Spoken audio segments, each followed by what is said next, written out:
Hello friends, welcome to vanilla kitchen. இன்றைக்கி நம்ம கிச்சனில் கிறிஸ்பியான டேஸ்டியான ஒரு ஸ்நாக்ஸ் ரெசிபி தாங்க பார்க்க போகிறோம். இது ரொம்ப சுலபமாக ஒரு 5 மினிட்ஸில் நம்ம செஞ்சு முடிச்சிடலாம். வாங்க இந்த ஸ்நாக்ஸ் ரெசிபி எப்படி பண்ணுறதுன்னு வீடியோக்குள்ளே போய் பார்க்கலாம்.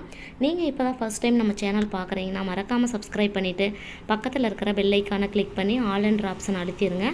அப்போ தான் நான் போடுற வீடியோ உங்களுக்கு உடனுக்குடனே நோட்டிஃபிகேஷனாக வரும். வாங்க இப்போ வீடியோக்குள்ளே போகலாம். இந்த ஸ்நாக்ஸ் ரெசிபி பண்ணுறதுக்கு ஃபஸ்ட்டு ஒரு மிக்சிங் பவுலில் 1/4 கப் அளவுக்கு தயிர் சேர்த்துடலாம். தயிர் சேர்த்த பிறகு 1 டேபிள் ஸ்பூன் அளவுக்கு நெய் சேர்த்துக்கோங்க. நெய் சேர்த்த பிறகு இதை ஒரு விஸ்கு வச்சு இதை நல்லா மிக்ஸ் பண்ணி எடுத்துக்கலாங்க. தயிரும் நெய்யும் நல்லா மிக்ஸ் பண்ணுற மாதிரி இந்த அளவுக்கு நல்லா மிக்ஸ் பண்ணிக்கோங்க. இப்போ இது கூட 1 கப் அளவுக்கு மைதா மாவு சேர்த்துடலாம். மைதா மாவு சேர்த்த பிறகு இது கூடவே 1/2 டேபிள் ஸ்பூன் அளவுக்கு பேக்கிங் சோடா சேர்த்துக்கலாங்க. பேக்கிங் சோடானா நார்மலாக நம்ம வீட்டில் யூஸ் பண்ணுறோம் இல்லைங்களா, சமையல் சோடா, அதுதான். 1/2 டேபிள் ஸ்பூன் அளவுக்கு சேர்த்துட்டு இந்த ஸ்நாக்ஸுக்கு தேவையான அளவு உப்பு சேர்த்துக்கோங்க. இதுலேயே உப்பு ஆட் பண்ண பிறகு இதை நல்லா மிக்ஸ் பண்ணிக்கலாங்க. நீங்கள் காரத்துக்கு நீங்கள் லாஸ்ட்டாக மிளகாத்தூள் தூவிக்கிட்டாலும் சரி, இல்லைன்னா இந்த ஸ்டேஜில் கூட 1 டேபிள் ஸ்பூன் அளவுக்கு மிளகாத்தூள் ஆட் பண்ணிக்கலாம். சேர்த்துட்டு இதை இந்த அளவுக்கு நல்லா பிசைஞ்சு எடுத்துக்கோங்க. நம்ம தயிர் சேர்த்துருக்கிறதுனால தண்ணி எதுவும் ஆட் பண்ண தேவையில்லை. இந்த அளவுக்கு நல்லா சப்பாத்தி மாவு பதத்துக்கு மிக்ஸ் பண்ண பிறகு இதை ஒரு மூடி போட்டு மூடி வச்சிடலாங்க. 2-3 மினிட்ஸ் கழித்து நம்ம பார்க்கலாம். 2 மினிட்ஸ் ஆயிடுச்சிங்க. மாவு ஓரளவுக்கு நல்லா ஊறி வந்திருக்கு. இதை இன்னொரு டைம் நம்ம கைகளால் நல்லா மிக்ஸ் பண்ணி எடுத்துக்கலாம். கையில் ஒட்டுற மாதிரி இருந்துச்சுன்னா லைட்டாக நீங்கள் ஆயில் தடவிட்டு இதை நல்லா மிக்ஸ் பண்ணி எடுத்துக்கோங்க. அடுத்தது இது போல் ஒரு பூரிக்கட்டை எடுத்துகிட்டு நம்ம மிக்ஸ் பண்ணி வச்சுருக்கிற மாவை இதை மேலே வச்சு இதை கைகளால் நல்லா அழுத்தம் கொடுத்து ஒரு டைம் நல்லா மிக்ஸ் பண்ணிக்கோங்க. மாவு நல்லா சாஃப்டாக வரணும். அப்போ தான் நம்மளுக்கு நல்லா கிறிஸ்பியான ஒரு ஸ்நாக்ஸ் கிடைக்குங்க. இந்த அளவுக்கு நல்லா சாஃப்டாக மிக்ஸ் பண்ண பிறகு இதை பூரிக்கட்டை வச்சு நல்லா நம்ம தேய்ச்சி எடுத்துக்கலாங்க. ஓரளவுக்கு நீங்கள் லைட்டாக மெலிசாக உருட்டிக்கோங்க. அப்போ தான் நம்மளுக்கு கிறிஸ்பியாக கிடைக்கும். மொத்தமாக உருட்டினீங்கன்னா நம்மளுக்கு ஹார்டாயிரும். அதனால் கொஞ்சம் மெலிசாக இருக்கிற மாதிரி உருட்டி எடுத்துக்கோங்க. பாருங்கள், இந்த அளவுக்கு மெலிசாக இருக்கிற மாதிரி உருட்டி எடுத்துக்கோங்க. உங்களால் இன்னும் எந்த அளவுக்கு மெலிசாக உருட்ட முடியுமோ அதுக்கு தகுந்த மாதிரி உருட்டி எடுத்துக்கிட்டிங்கன்னா ஸ்நாக்ஸை நம்ம பொரிக்கும் போது நம்மளுக்கு ரொம்பவே கிறிஸ்பியாக இருக்கும். நீங்கள் மொத்தமாக உருட்டிட்டிங்கன்னா உங்களுக்கு ஹார்டாக தான் இருக்குங்க.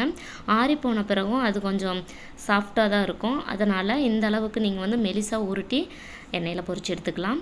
பாருங்கள், இது போல் ஓரங்களெல்லாம் கட் பண்ண பிறகு இதை நம்ம எந்த ஷேப்புக்கு வேணுமோ அதுக்கு தகுந்த மாதிரி நம்ம பீஸ் போட்டுக்கலாம். இது மினி ஸ்நாக்ஸ் மாதிரி குட்டி குட்டியாகவும் நம்ம கட் பண்ணி எடுத்துக்கலாங்க. நான் இன்றைக்கி ஓரளவுக்கு கொஞ்சம் பெரிய பீஸாக தான் கட் பண்ண போகிறேன். பாருங்கள், இந்த அளவுக்கு எல்லாத்தையும் நம்ம கட் பண்ணி எடுத்துக்கலாம். இது போல் எல்லாத்தையும் கட் பண்ண பிறகு ஒவ்வொன்றா நம்ம ஆயிலில் பொரித்து எடுத்துடலாங்க. ஆயில் நல்லா ஹீட் பண்ணிக்கோங்க. நல்லா ஹீட் ஆன பிறகு அடுப்பை மீடியம் ஹீட்டில் வச்சுட்டு நம்ம ஒவ்வொன்றா உள்ளே பொரித்து எடுத்துக்கலாங்க. லோ ஃப்ளேமில் வைக்க வேண்டாம், மீடியம் ஹீட்டில் வச்சுட்டு இது போல் ஒவ்வொன்றா உள்ளே சேர்த்துட்டு இதை பொரித்து எடுத்துக்கலாங்க.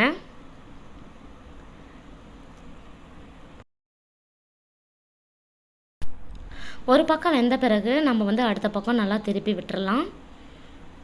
அடுப்பு மீடியம் ஹீட்டில் வச்சுக்கோங்க. இதை டபுள் சைடு நம்ம திருப்பி போட்டுடலாங்க.